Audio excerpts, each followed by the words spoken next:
Problem ಆಯ್ತು ಏನೋ, ಪಾಪ ಅವಳು.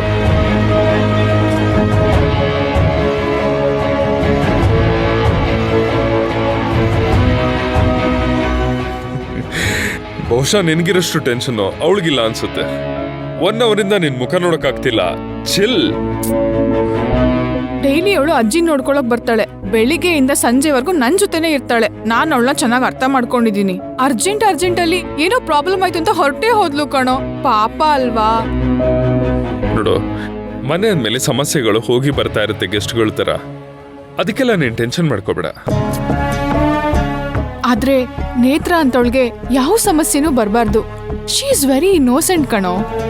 ಬೇಜಾರಾಗೋ ಅಷ್ಟು ಒಳ್ಳೆವಳು. ದಿಸ್ ಇಸ್ ಟೂ ಮಚ್ ಮಿಂಚು. ಯಾರ ಬಗ್ಗೆನೂ ಇಷ್ಟೊಂದು ತಲೆ ಕೆಡಿಸ್ಕೋಬಾರ್ದು ಪ್ಲೀಸ್. ನನ್ಗಂತೂ ಈಗ ನೇತ್ರ ಬೆಸ್ಟ್ ಫ್ರೆಂಡ್. ಗೊತ್ತಲ್ವಾ ನಿಂಗೆ ನಾನು ಅಮ್ಮ ಹೇಗಿದ್ದೀವಿ ಅಂತ. ನಾನು ಎಷ್ಟು ಸರಿ ನಿನ್ನ ಹತ್ರ ಎಕ್ಸ್ಪ್ರೆಸ್ ಮಾಡ್ಕೊಂಡಿಲ್ಲ. ನೇತ್ರ ಬಂದ್ಮೇಲೆ ನಾನು ಮನ್ಸಾರೆ ನಗ್ತಿದ್ದೀನಿ. ಅವಳ ಮನ್ಸಿಗೆ ನೋವಾಗ್ತಿದೆ ಅಂದ್ರೆ ನನಗ್ ಬೇಜಾರಾಗಲ್ವೇನೋ? ನೀನ್ ಏನಾದ್ರೂ ಅನ್ಕೋ, ನಾನು ಅವಳನ್ನ ತುಂಬಾ ಹಚ್ಕೊಂಡಿದ್ದೀನಿ. ಏನೂ ಆಗಿರಲ್ಲ, ಸ್ವಲ್ಪ ಹೊತ್ತು ಬಿಟ್ಟು ಕಾಲ್ ಮಾಡು. ಏನ್ ಗೊತ್ತಾ ಸಮ್ಮು, ಲೈಫಲ್ಲಿ ಎಲ್ಲ ಇರೋರು ಅಳ್ತಾರೆ, ಏನು ಇಲ್ದೇ ಇರೋರು ಅಳ್ತಾರೆ. ನಗೋರು ಕಮ್ಮಿ, ನಗ್ಸೋರು ಇನ್ನೂ ಕಮ್ಮಿ. ನನ್ನ ಇಂಟೆನ್ಷನ್ ಇಷ್ಟೇ, ನಗ್ಸೋರು ಅಳ್ಬಾರ್ದು. ಸರಿ ಮೇಡಮ್, ನಾನು ಹೋಗಿ ನಿದ್ದೆ ಮಾಡ್ತೀನಿ. Good night. ಏಯ್ ನಿಂತ್ಕೋ. ಏನಾಯ್ತು? ಅಲ್ಲ ಕಣೋ ಸಮುದ್ರ, 100 ಕಿಲೋಮೀಟರ್ ದೂರದಲ್ಲಿ ಒಂದ್ ಹೆಣ್ಣಿಗೆ ತೊಂದರೆ ಆಗಿದ್ರೆ ಇಲ್ಲಿಂದ ಬುಲೆಟ್ ತಗೊಂಡು ರಾಕೆಟ್ ಸ್ಪೀಡಲ್ಲಿ ಹೋಗಕ್ಕಾಗತ್ತೆ. ಅದೇ ಪಕ್ಕದಲ್ಲಿರೋ ನೇತ್ರಂಗ್ ಸಹಾಯ ಮಾಡಕ್ ಆಗಲ್ವಾ ನಿಂಗೆ? ಓ, ಕೂಲ್ ಡೌನ್ ಮಿಂಚು, ಕೂಲ್ ಡೌನ್. ನೋಡೋರು ಓವರ್ ಆಗಾಡ್ತಿದ್ಯಾ ಅನ್ಕೋತಾರೆ, ಕನ್ಫ್ಯೂಸ್ ಆಗ್ತಾರೆ. ನೇತ್ರ ಮಿಂಚು 2 ದಿನಕ್ಕೆ ಇಷ್ಟೊಂದು ಕ್ಲೋಸ್ ಹೇಗಾದ್ರು, ಹೀಗೂ ಉಂಟೆ ಅಂತ ಅನ್ಕೋತಾರೆ. ಚಾಲೆಂಜ್ ಮಾಡ್ತೀನಿ ಕಣೋ ನಿನ್ಗೆ. ನೀನ್ 2 ನಿಮಿಷ ನೇತ್ರನ್ ಜೊತೆ ಕುತ್ಕೊಂಡ್ ನೋಡು, ಅದ್ ನಿನ್ಗೆ 20 ವರ್ಷ ಕಾಡುತ್ತೆ. ಏನ್ ಗೊತ್ತಾ, ಅಪರೂಪಕ್ಕೆ ಸಿಗೋ ಒಳ್ಳೆಯವರು ನಮ್ಮಲ್ಲಿ ಒಳ್ಳೇದನ್ನೇ ತುಂಬ್ತಾರೆ.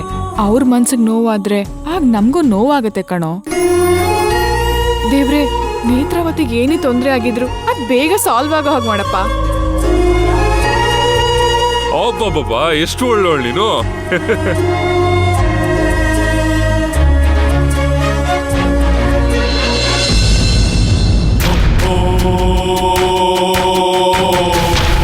ನರ್ಮದ ಬಂದಿಲ್ಲ ಅಂದಿದ್ರೆ ನಾನು ಬದುಕಬಾರ್ದು ಅನ್ಕೊಂಡಿದ್ದೆ ಕಣೆ.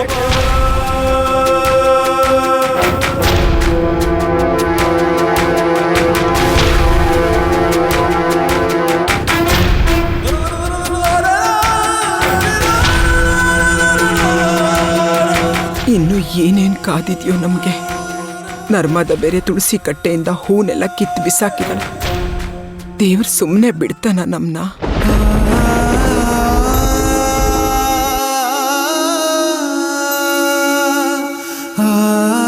ಕೆಲವೊಂದ್ಸರಿ ನಿನ್ ಮಾತುಗಳು ನಂಗೆ ಕೋಪ ಬರ್ಸುತ್ತೆ ಅಮ್ಮ. ಆ ದೇವ್ರು ಯಾವತ್ತೂ ನಮ್ಮ ಮೇಲೆ ಕೋಪ ಮಾಡ್ಕೊಳಲ್ಲ. ಅವ್ನು ತೋರ್ಸೋದ್ ಬರೀ ಪ್ರೀತಿ, ಕರುಣೆ ಮಾತ್ರ. ಹಾಗಾದ್ರೆ ನರ್ಮದ ಯಾಕೆ ಸರಿ ಹೋಗ್ಲಿಲ್ಲ? ಯಾಕೆ ದೇವ್ರಗಳ ಮೇಲೆ ಕರುಣೆ ಬರಲಿಲ್ಲ? ನಾನು ಅಕ್ಕ ಹುಟ್ಟಿದ ತಕ್ಷಣ ನಡೆಯೋದನ್ನ ಕಲ್ತ್ವಾ ಅಮ್ಮ? ಇಲ್ಲ ಅಲ್ವಾ? ಸಮಯ ಅನ್ನೋದೊಂದು ಬರುತ್ತೆ ಅಮ್ಮ, ಅದಕ್ಕೆ ನಾವು ಕಾಯ್ಬೇಕು ಅಷ್ಟೆ. ಅದ್ ಸರಿ, ನರ್ಮದ ಎಲ್ಲಿ ಸಿಕ್ಕಿದ್ಲು ನಿನ್ಗೆ? ಅವಳು ಹೋಗಿರೋದೇ ನಂಗೆ ಆಶ್ಚರ್ಯ ಕಣೆ.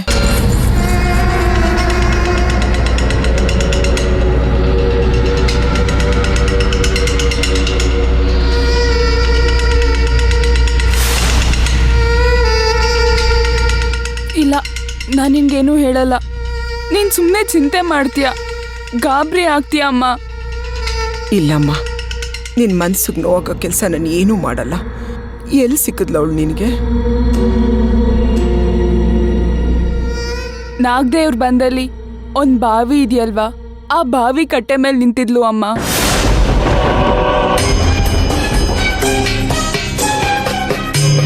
ಹೌದಾ? ನಿನಗೆ ನೆನಪಿದ್ಯಾ? ನರ್ಮದ ಚೆನ್ನಾಗಿರುವಾಗ ಮಂಗಳವಾರ ನಾಗರ ದೇವಸ್ಥಾನಕ್ಕೆ ಹೋಗಿ ದೀಪ ಹಚ್ತಾ ಇದ್ಲು. ಇವಾಗ ಮತ್ತೆ ಅಲ್ಲೇ ಹೋಗಿ ನಿಂತಿದ್ದಾಳೆ ಅಂದರೆ ಅಲ್ಲೇನೋ ಅವಳು ಕೆಡುಕಾಗಿರ್ಬೇಕು. ಇಲ್ಲಾಂದ್ರೆ ಯಾಕೆ ಹೋಗ್ತಿದ್ಲು ಅವಳು? ದೇವ್ರ ಜಾಗದಲ್ಲಿ ಕೆಡಕ್ಕಾಗತ್ತಾ ಅಮ್ಮ? ಖಂಡಿತ ಇಲ್ಲ. ನಂಗೇನು ಅನ್ನಿಸ್ತಿದೆ ಗೊತ್ತಾ, ಅಕ್ಕ ಅವಳ ಪ್ರಪಂಚದಿಂದ ನಿಧಾನವಾಗಿ ಆಚೆ ಬರ್ತಿದ್ದಾಳೆ. ನೀನೇ ಯೋಚನೆ ಮಾಡು, ಯಾವಾಗಲೂ ಕತ್ಲು ಕೋಣೆಲ್ ಕಳೀತಿದ್ದವಳು ಹಿಂದೆ ಅವಳು ಪೂಜೆ ಮಾಡ್ತಿರೋ ನಾಗಬನಕ್ಕೆ ಹೋಗಿದ್ದಾಳೆ ಅಂದರೆ ಅವಳು ನಿಧಾನವಾಗಿ ಆಚೆ ಬರ್ತಿದ್ದಾಳೆ ಅಮ್ಮ. ಇದೆಲ್ಲ ಆ ದೇವ್ರ ಕೃಪೆ ಅಲ್ವಾ? ಅಂದ್ರೆ ನಿನ್ ಮನ್ಸಲ್ಲೇನೋ ಓಡ್ತಾ ಇದೆ. ನಂಗನ್ನಿಸ್ತಿದೆ ಅಕ್ಕನ್ಗಾಗಿರೋ ಸಮಸ್ಯೆನ ಅವಳು ಹೊರಗಾಕಿ ನಿರಾಳ ಆಗಕ್ ಪ್ರಯತ್ನ ಮಾಡ್ತಿದ್ದಾಳೆ ಅಂತ. ನೋಡ್ತಾ ಇರು ಅಮ್ಮ, ಆದಷ್ಟು ಬೇಗ ಅಕ್ಕ ಮಾತಾಡ್ತಾಳೆ. ಅವಳು ಮೊದ್ಲಿನ ತರ ಆಗ್ತಾಳೆ. ನನಗ್ ಬಲವಾಗ ಅನಿಸ್ತಿದೆ ಅಮ್ಮ, ಅವಳಿಗಾಗಿರೋದೆಲ್ಲ ನಮಗ್ ಗೊತ್ತಾಗತ್ತೆ. ಆದ್ರಿಂದ ಅವಳನ್ನ ನಾನ್ ಸರಿ ಮಾಡ್ತೀನಿ ಅಮ್ಮ.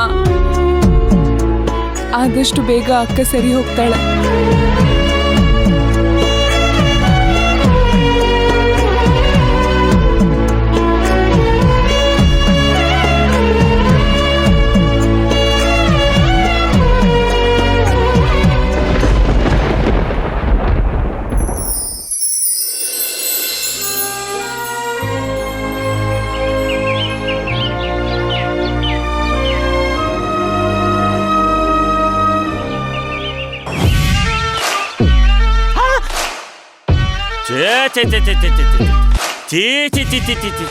ಆಗುದಿಲ್ಲ, ಆಗುದಿಲ್ಲ.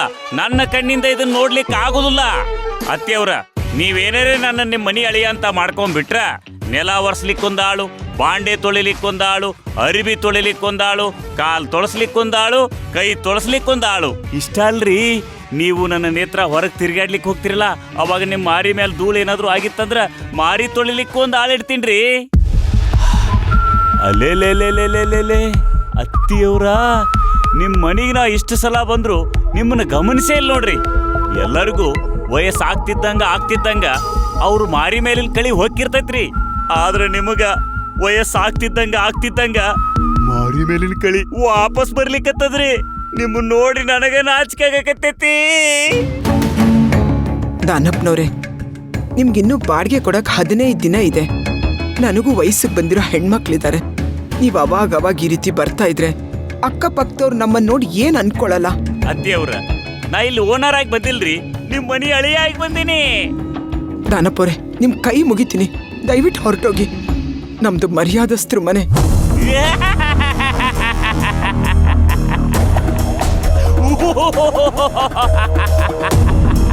ಮರ್ಯಾದಸ್ತ್ರ ಮನಿ ಅಲ್ಲ, ರಾತ್ರೋರಾತ್ರಿ ಯಾರಾದ್ರೂ ಮನಿ ಬಿಟ್ಟು ಹೋಗೋರನ್ನ ಮರ್ಯಾದಸ್ತ್ರ ಮನಿ ಅಂತ ಕರೀತಾರ? ಅಲ್ರಿ ಅತ್ತಿಯವ್ರ, ನಿನ್ನೆ ರಾತ್ರಿ ನಿಮ್ಮ ದೊಡ್ಡ ಮಗಳು ನರ್ಮದಾ ಮನಿ ಬಿಟ್ಟು ಓಡೋಗಿದ್ಲಂತೆ.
ರೀ ನಾನ್ ನಿಮ್ ಮನೆಗ್ ಬಂದಾಗೆಲ್ಲ ಹೊಯ್ಕೊಳ್ಳೋದು ಬಾಯಿ ಬಾಯಿ ಬಡ್ಕೊಳ್ಳೋದು. ಪಾಪ ಹೆಣ್ಣು ಹುಡುಗರು ಏನ್ ಮಾಡ್ತಾರ, ವಯಸ್ಸಿಗೆ ಬಂದಾರ, ನೀವಂತೂ ಲಗ್ನ ಮಾಡ್ಬಲ್ರಿ, ಅದಕ್ಕೆ ಯಾರ್ಯಾರ ಜೊತೆನೂ ಓಡೋಕಿರ್ತಾರ. ನಿಮಗೊಂದು ಆಫರ್ ಕೊಡ್ಲಿಕ್ಕತ್ತೀನಿ, ನಿಮ್ಮ ಸಣ್ಣ ಮಗಳು ನೇತ್ರಾವತಿನ ನನಗ್ ಕೊಟ್ಟು ಲಗ್ನ ಮಾಡಿಸ್ಬಿಡ್ರಿ. ಆಮೇಲೆ ನನ್ನ ಕಾಲ್ಗುಣದಿಂದ ನಿಮ್ ದೊಡ್ಡ ಮಗಳಿಗೆ ಆರೋಗ್ಯ ಸರಿ ಆಕತಿ, ಅಕ್ಕಿಗೂ ಲಗ್ನ ಆಕತಿ. ತಲಿನ ಕೆಡಿಸ್ಕೊಳಿಕ್ ಹೋಗ್ಬೇಡ್ರಿ, ಆಕಿ ಲಗ್ನದ ಖರ್ಚು ನಾನ ನೋಡ್ಕೋತೀನಿ. ಇದನ್ನ ನಿಮ್ ಮ್ಯಾಲ ಆಣಿ ಮಾಡಿ ಹೇಳ್ತೀನಿ ನೋಡ್ರಿ. ನಿಮ್ ಮಾತಿಗೆ ನಗಬೇಕು ಅಳಬೇಕು ಒಂದು ಗೊತ್ತಾಗ್ತಾ ಇಲ್ಲ. ನನಗೂ ಅಷ್ಟೇ ರೀ, ಅಳು ಅನ್ನೋದು ಒತ್ತಿ ಒತ್ತಿ ಬರ್ಲಿಕ್ಕತ್ತದ. ಎಲ್ಲಿ ಹೋದ್ರೂ ಅದ ಸುದ್ದಿನ. ನರ್ಮದಾ ಓಡುಗಳಂತ, ನರ್ಮದಾ ಓಡುಗಳಂತ. ಭಾಗೀರಥಿಯವ್ರ ದೊಡ್ಡ ಮಗಳು ನರ್ಮದಾ ಓಡಿಗಳಂತ. ಇದ ಸುದ್ದಿನ ರೀ. ನೋಡ್ರಿ, ನೀವು ನರ್ಮದಾನ ಸ್ವಲ್ಪ ಹದ್ಬಸ್ನಾಗ ಇಟ್ಕೋಬೇಕು. ಈ ವಿಚಾರ ಏನಾದ್ರು ನಮ್ಮವ್ವ ಗೊತ್ತಾತಪ್ಪ ಅಂತಂದ್ರ ನೇತ್ರಾವತಿ ಜೊತೆ ನಂಗ ಲಗ್ನ ಆಗಾಕ ಬಿಡುದಿಲ್ಲ. ಕರ್ರಿ ಕರ್ರಿ, ಆ ನರ್ಮದಾಗ ನಾನ ಬುದ್ಧಿ ಹೇಳ್ತೀನಿ. ಎಲ್ಲಿದಾಳಕ್ಕೆ?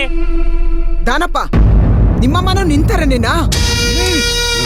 ನಮ್ಮವ್ವನ ಬಗ್ಗೆ ಮಾತಾಡ್ತೀರೇನ್ರಿ? ಕಬರ್ ಇರ್ಲಿ, ನಮ್ಮವ್ವ ದೇವತೆ, ದೇವತೆ ಇದ್ದಂಗ. ನನ್ನ ಹೆಣ್ಮಕ್ಳ ಬಗ್ಗೆ ಮಾತಾಡಕ್ ನೀನ್ ಯಾರು? ನನಗ ನೀನು ತಾನು ಅಂತ ಮಾತಾಡೋ ಲೆವೆಲಿಗೆ ಬಂದ್ಬಿಟ್ರ್ಯಾ? ಒಂದಲ್ಲ ಎರಡಲ್ಲ, ಬರೋಬ್ಬರ 6 ತಿಂಗಳ ಬಾಡಿಗೆ ಬಾಕಿ ಐತಿ. ಕೊಡ್ರಿ ರೊಕ್ಕನ, ಕೊಡ್ರಿ. ನಮ್ಮ ಅವ್ವನ ಬಗ್ಗೆನೇ ಮಾತಾಡ್ಬಿಟ್ರಲ್ಲ, ಕೊಡ್ರಿ ರೊಕ್ಕನ.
ತಾಯಿ ಯಾರೆಂಥದ್ದೇ ಪರಿಸ್ಥಿತಿಯಲ್ಲಿರ್ಲಿ, ಗೊತ್ತಿರ್ಲಿ ಗೊತ್ತಿಲ್ಲದೆ ಇರ್ಲಿ, ಯಾವುದೇ ಕಾರಣಕ್ಕೂ ಭೂಮಿನ ಕೋಪದಿಂದ ಅಗಿಬಾರ್ದು. ನಮ್ಮ ಜೀವನ ನಡೆಯೋದೇ ಈ ಭೂಮಿ ಮೇಲೆ. ಆ ದೇವ್ರು ಮೊದಲು ಅವತಾರ ತಾಳಿದ್ದು ಈ ಭೂಮಿ ಮೇಲೆ. ನಾವು ಮಣ್ಣಿಗೆ ಭೂಮಿಗೆ ಯಾವತ್ತೂ ಮಹತ್ವ ಕೊಡಬೇಕು. ಅಕ್ಕನ ಪ್ರಪಂಚನೇ ಬೇರೆ, ಅವಳಿಗಿದ್ಯಾವುದೂ ತಿಳಿಯಲ್ಲ. ನಾನು ಒಂದು ಹೆಣ್ಣು, ಅವಳು ಒಂದು ಹೆಣ್ಣು, ನೀನೂ ಒಂದು ಹೆಣ್ಣು. ಅವಳ ಮೇಲೆ ಕೋಪ ಮಾಡ್ಕೋಬೇಡ, ಅವಳನ್ನ ಕ್ಷಮಿಸ್ಬಿಡು. ಅವಳಿಗೆ ಗೊತ್ತಿಲ್ಲದೆ ನೆನ್ನೆ ರಾತ್ರಿ ಕೋಪದಿಂದ ಕೈಗೆ ಸಿಕ್ಕಿದ್ ತಗೊಂಡು ಬಗದ್ಬಿಟ್ಲು. ನಿನಗೆ ನೋವಾಯ್ತು ಅನ್ಸುತ್ತೆ. ನಿಂಗೆ ಹಸಿರು ಅಂದ್ರೆ ಇಷ್ಟ ಅಲ್ವಾ, ಅದಕ್ಕೆ ಗಿಡ ನೆಟ್ಟಿದ್ದೀನಿ. ನಮ್ಮ ಅಕ್ಕನ ಬೇಗ ಹುಷಾರಾಗಂಗೆ ಮಾಡು ತಾಯಿ. ಅವಳು ಯಾಕೆ ಹಿಂಗೆ ಆಡ್ತಿದ್ದಾಳೆ ಅಂತಾನೆ ನನಗೆ ಗೊತ್ತಿಲ್ಲ. ಅವಳ ಜೀವನನೂ ಬೇಗ ಹಸ್ರಾಗಂಗೆ ಮಾಡು.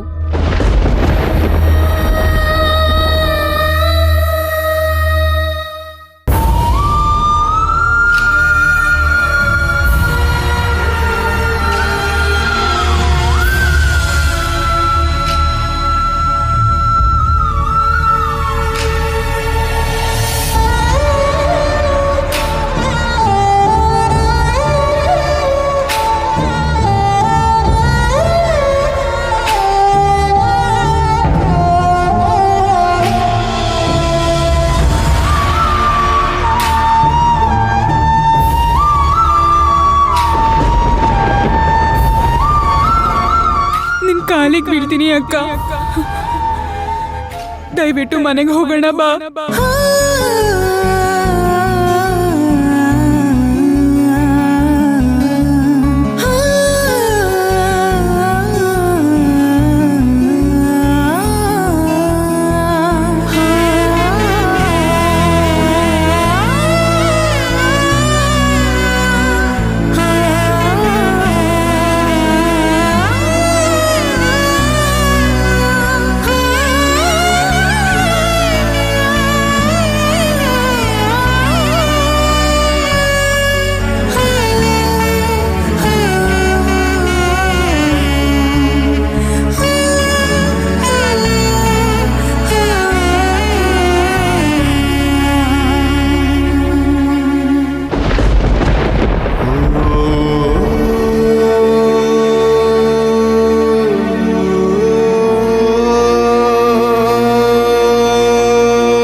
ನೋಡ್ರಿ ಭಾಗೀರಥಿ ಅವರ, ನಾನು ಚಲೋಕ ಚಲೋ ಮನುಷ್ಯ, ಕೆಟ್ಟಕ್ಕ ಕೆಟ್ಟ ಮನುಷ್ಯ. ಕಬರಿರ್ಲಿ, ಇದಕ್ಕೆ ನಾನು ತಕ್ಕ ಶಾಸ್ತಿ ಮಾಡೇ ಮಾಡ್ತೀನಿ.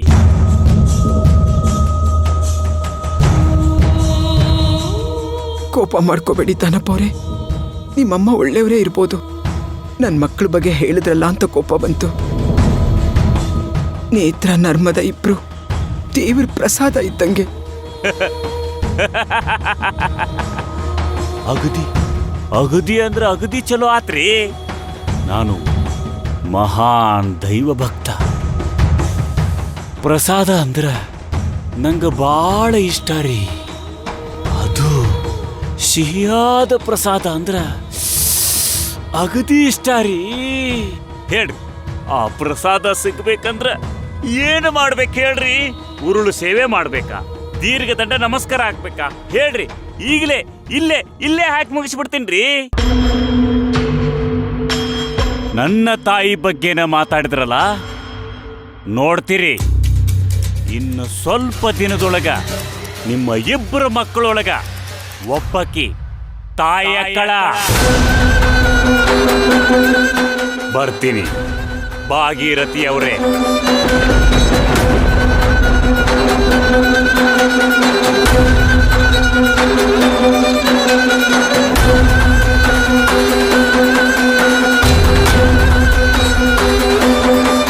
ಅತ್ತಿಯವರ, ನೇತ್ರಾವತಿ ಬಂದ ಮೇಲ ನಿನ್ನ ಬಾವಿ ಗಂಡ ಬಂದಿದ್ದ ಅಂತ ಲಘೂನ ಹೇಳ್ರಿ.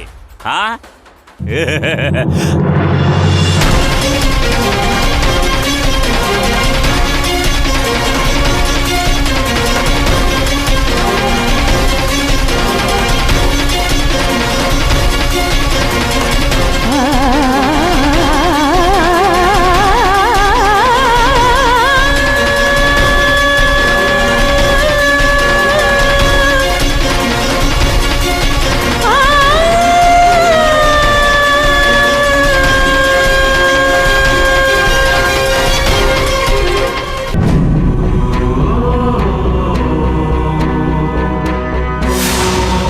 ನರ್ಮದ ಬಂದಿಲ್ಲ ಅಂದಿದ್ರೆ ನಾನು ಬದುಕಬಾರ್ದು ಅನ್ಕೊಂಡಿದ್ದೆ ಕಣೆ.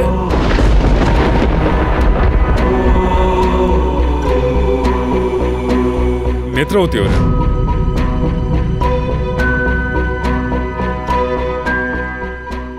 ಹೇಳಿ ಸರ್.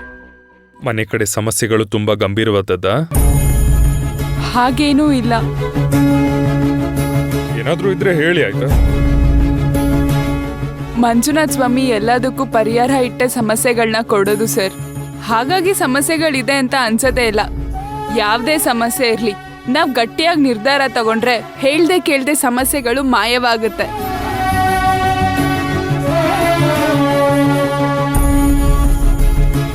ನೀವು ತುಂಬಾ ಸ್ಟ್ರಾಂಗ್ ಇದ್ದೀರಾ. ಹಾಗೇನೂ ಇಲ್ಲ ಸರ್.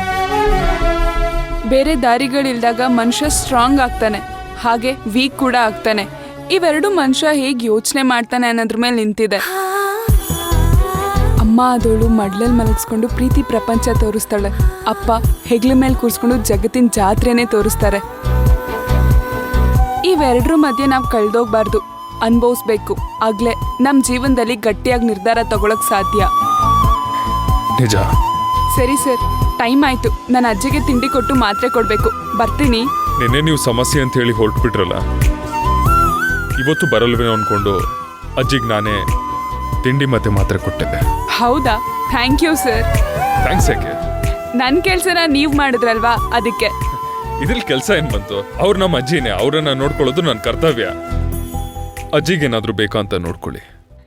ಸರಿ ಸರ್. ಈ ಮುಗಿಯದ ಕಥೆಯಲ್ಲಿ ಮೊದಲ ಸಾಲು ನನದೆ, ಕೊನೆ ಸಾಲು